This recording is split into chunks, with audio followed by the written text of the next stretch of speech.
Il existe un fruit qui contient 4 fois la vitamine C des oranges, une baie si dense sur le plan nutritionnel que, pendant la Seconde Guerre mondiale, le gouvernement britannique l'a distribué gratuitement à chaque enfant du pays pour prévenir le scorbut. Elle a sauvé une génération entière de la malnutrition alors que les U-boots allemands bloquaient les importations de nourriture. Et en Amérique, le gouvernement fédéral a dépensé des millions pour la traquer et l'empoisonner jusqu'à l'extinction. Ils ont mobilisé des armées de travailleurs munis de sacs à dos remplis de kérosène et de sel, parcourant des quadrillages à travers les forêts, arrachant des millions de plantes du sol. Ils ont imprimé des affiches de propagande, la qualifiant de menace criminelle pour la prospérité nationale. Ils ne se sont pas contentés de l'interdire. Ils lui ont déclaré la guerre. Pendant près d'1 siècle, cultiver ce fruit était un crime fédéral. La peine était la poursuite judiciaire. La punition était l'éradication. Cette baie n'était pas dangereuse. Elle n'était pas toxique. Elle n'était pas invasive par nature. Elle a été assassinée parce qu'elle se trouvait entre l'industrie du bois et des milliards de dollars de profit. Et aujourd'hui, une génération entière d'Américains souffre d'amnésie sensorielle. Nous ne savons même pas que cette saveur existe. Bienvenue dans Buried Garden. Si vous croyez que le meilleur médicament de la nature ne devrait pas être illégal, abonnez-vous et partagez cette enquête. Avant le 20e siècle, cette baie était un produit de base dans les foyers à travers l'Amérique. Les familles en faisaient des confitures et des gelées. Les pharmaciens préparaient des sirops médicinaux. Elle poussait dans les jardins de la Nouvelle-Angleterre au Midwest. La saveur était partout, familière, ordinaire. Puis elle a disparu. Pas progressivement, pas par préférence du marché ou changement de goût. Elle a été systématiquement exterminée par décret fédéral. L'effacement a été si complet que la plupart des Américains d'aujourd'hui ne l'ont jamais goûtée, n'en ont jamais entendu parler et ne la reconnaîtraient pas s'ils la voyaient pousser à l'état sauvage. Voici à quel point la suppression a été profonde. En Europe, les bonbons violets ont le goût de cette baie, les Skittles violets, les sodas violets, les desserts violets. Ils portent tous cette saveur. C'est la norme par défaut. Les enfants grandissent en la connaissant aussi instinctivement que les Américains connaissent le raisin ou la cerise. Mais aux États-Unis, les bonbons violets ont le goût de raisin artificiel parce que la véritable saveur a été éliminée de la mémoire culturelle. Une expérience sensorielle entière a été supprimée. Pensez à cela. Une saveur si commune qu'elle définissait une couleur dans les confiseries européennes a été effacée si complètement de la conscience américaine que nous l'avons remplacée par une imitation chimique d'un fruit complètement différent. Ce n'est pas un accident. C'est une guerre agricole, réussissant au-delà des intentions de ses architectes. Pendant que l'on apprenait aux Américains à oublier que cette baie existait, le gouvernement britannique distribuait gratuitement du sirop fabriqué à partir de celle-ci aux enfants pendant la Seconde Guerre mondiale. Le sirop s'appelait Rihanna. C'est devenu l'une des interventions nutritionnelles les plus emblématiques de l'histoire moderne. Lorsque le blocus allemand a coupé les importations d'agrumes, la Grande-Bretagne a été confrontée à une crise de scorbut chez ses enfants. Le gouvernement avait besoin d'une source nationale de vitamine C pouvant être cultivée dans le sol et le climat britannique. Ils l'ont trouvée dans cette baie. Une bouteille de sirop contenait suffisamment de vitamine C pour soutenir un enfant tout au long de l'hiver. Les mères faisaient la queue au centre de distribution. Les écoles le distribuaient quotidiennement. Ce n'était pas facultatif. C'était une stratégie nationale de survie. Une génération entière d'enfants britanniques a survécu à la guerre avec une santé intacte grâce à cette plante. Pendant ce temps, de l'autre côté de l'Atlantique, le département de l'agriculture des États-Unis imprimait des bulletins qualifiant cette même plante de menace pour la prospérité nationale et finançait sa destruction complète. L'histoire commence au début des années 1900 avec l'industrie américaine du bois. Le pin blanc était l'épine dorsale de l'industrie de la construction de la nation. Il a construit les maisons, les chemins de fer, l'infrastructure de l'expansion, ajustée à l'inflation. Le commerce du pain blanc valait des milliards. Des économies régionales entières en dépendaient. Les barons du bois contrôlaient les terres, contrôlaient les politiciens, contrôlaient la politique. Puis un champignon est arrivé d'Europe, caché sur des plants de pépinières importés. Le champignon s'appelait la rouille vésiculeuse du pain blanc, Chronardium ribeicola. C'était un cauchemar biologique pour l'industrie du bois car il tuait les pins blancs lentement, méthodiquement et économiquement. Mais le champignon avait une dépendance fatale. Il nécessitait 2 hôtes pour achever son cycle de vie. Il avait besoin du pain pour se reproduire, mais il avait aussi besoin d'un hôte secondaire pour servir de vecteur intermédiaire.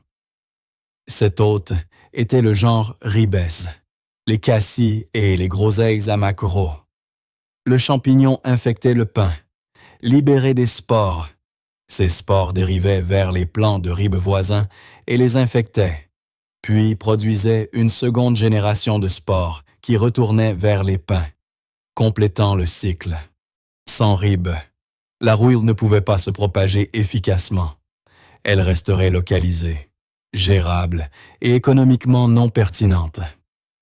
Ainsi, l'industrie du bois a été confrontée à un choix. Perdre des milliards de profits sur le pain ou éliminer chaque plant de ribes en Amérique. Ils ont choisi l'élimination et ils ont convaincu le gouvernement fédéral d'en faire une loi. En 1911, l'interdiction a commencé. En 1912, le Federal Horticultural Board a officialisé le Plant Quarantine Act, rendant illégale la culture, le transport ou la vente de tout membre du genre ribes. Les lois des États ont suivi. Cultiver la plante et c'est devenu un crime. Les pépinières ont été perquisitionnées. Les jardins privés ont été inspectés. Si les autorités trouvaient de la plante sur votre propriété, elles pouvaient en la détruire sans votre consentement. Mais la partie vraiment insensée est ce qui a suivi. Interdire la culture ne suffisait pas. Les populations sauvages devaient être exterminées, et cela nécessitait une éradication à l'échelle industrielle. Pendant les années 1930, le Civilian Conservation Corps a été mobilisé. C'était des équipes de jeunes hommes employés pendant la Grande Dépression pour effectuer des travaux de conservation, construire des sentiers, planter des arbres et gérer les forêts. Mais ils ont également été transformés en une armée d'assassins de plantes. Ils portaient des sacs à dos remplis de sel et de kérosène. Ils parcouraient des quadrillages à travers des millions d'acres de forêt. Chaque fois qu'ils trouvaient un plant de ribes, ils l'arrachaient par les racines. Ils versaient du sel dans le sol pour empoisonner la terre. Ils inondaient la zone de kérosène pour s'assurer que rien ne repousserait. Des millions de plantes ont été détruites à la main. L'effort a duré des décennies. Le gouvernement fédéral a dépensé des millions pour exécuter un fruit. Voici ce que cette baie contenait. Les oranges contiennent environ 53 mg de vitamine C pour 100 g. Le cassis en contient 180 mg. C'est plus du triple de la concentration. À poids égal, le cassis fournit de la vitamine C à une densité qui rend les agrumes inadéquats. Et ce n'est pas seulement de la vitamine C. Le cassis contient des anthocyanes à des concentrations plus élevées que les bleuets. Ces composés sont responsables de la protection cardiovasculaire et de la santé visuelle. Les Français le savent depuis des siècles. Le cassis, la liqueur de cassis, est un pilier de la culture française. Certains chercheurs ont émis l'hypothèse qu'il contribue au paradoxe français. L'observation selon laquelle les populations françaises ont des taux de maladies cardiaques plus faibles malgré des régimes alimentaires riches en graisse. Avant les antibiotiques, le cassis était connu sous le nom de baie de l'esquinancier car il traitait l'inflammation de la gorge et l'amygdalite. Les herboristes les prescrivaient pour les infections respiratoires. Les mères fabriquaient des sirops pour apaiser la toux. La plante était médicinale, nutritionnelle et accessible. Elle poussait comme une mauvaise herbe. Elle ne nécessitait aucun soin particulier. Elle prospérait dans des climats où les agrumes ne pouvaient pas survivre. Et c'était là le problème. L'interdiction a officiellement pris fin au niveau fédéral en 1966. Mais les lois des États sont restées. Dans de nombreux endroits, les restrictions sont restées en vigueur pendant des décennies supplémentaires. Des réglementations zombies appliquées par des départements agricoles qui avaient oublié pourquoi elles existaient. Puis, à la fin des années 1990, un agriculteur de New York nommé Greg Quinn a voulu cultiver du cassis. Il a découvert que les lois l'interdisaient toujours. Il a donc fait quelque chose que presque personne ne fait. Il a riposté. Quinn a effectué des recherches scientifiques. Il a trouvé de nouveaux cultivars immunisés contre la rouille vésiculeuse. Des variétés comme Titania et consorts avaient été sélectionnées spécifiquement pour résister aux champignons. Ils ne pouvaient pas servir de vecteurs. Ils ne pouvaient pas nuire au pain. Toute la justification de l'interdiction était obsolète. Il a présenté ses preuves à la législature de l'État de New York en 2003. Il a argumenté, il a présenté des données et il a gagné. New York a levé l'interdiction. Le Vermont a suivi, puis le Connecticut, puis l'Oregon. Un effet domino a commencé. La justification juridique s'est effondrée. Mais les dommages culturels étaient faits. L'infrastructure avait été détruite. Les agriculteurs ne savaient plus comment cultiver le cassis. Il n'y avait pas de récolteuse et commerciale, car les machines n'avaient jamais été construites en Amérique. Les chaînes d'approvisionnement n'existaient pas. Les pépinières n'en stockaient pas. 3 générations s'étaient écoulées sans que cette plante ne soit cultivée. Et le savoir était mort avec elle. Même aujourd'hui, on ne trouve pas facilement de cassis frais dans les supermarchés américains. Ils existent dans des magasins spécialisés, parfois surgelés, souvent importés. La saveur reste étrangère pour la plupart des Américains, mais voici ce qui importe. La plante pousse toujours. Le cassis est une plante vivace tolérante à l'ombre et résistante au froid. Il prospère dans des zones où les agrumes meurent. Les tiges sont triangulaires. Les feuilles ont une odeur musquée distincte que les détracteurs qualifient de désagréable et que les passionnés qualifient de complexe. Les baies ressemblent à de petites perles noires. Elles se congèlent parfaitement, conservant leurs nutriments indéfiniment. Vous pouvez les récolter en été et disposer d'une source de vitamine C toute l'année sans transport. 100 km alimentaires, sans logistique réfrigérée.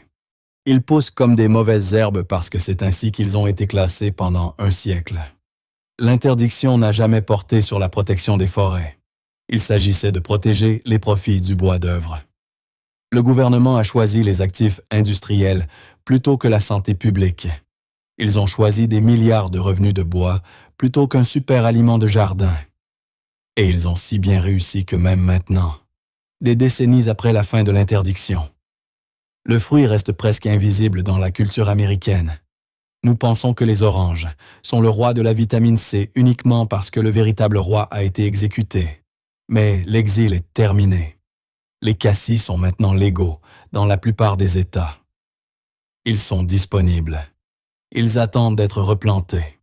Les cultiver est un acte de récupération d'un patrimoine agricole perdu.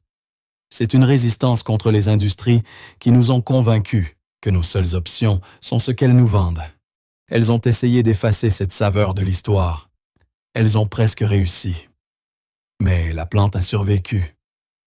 Et maintenant, vous savez, planter un buisson de cassis, récupérer la densité nutritionnelle, partager cette enquête, le roi revient.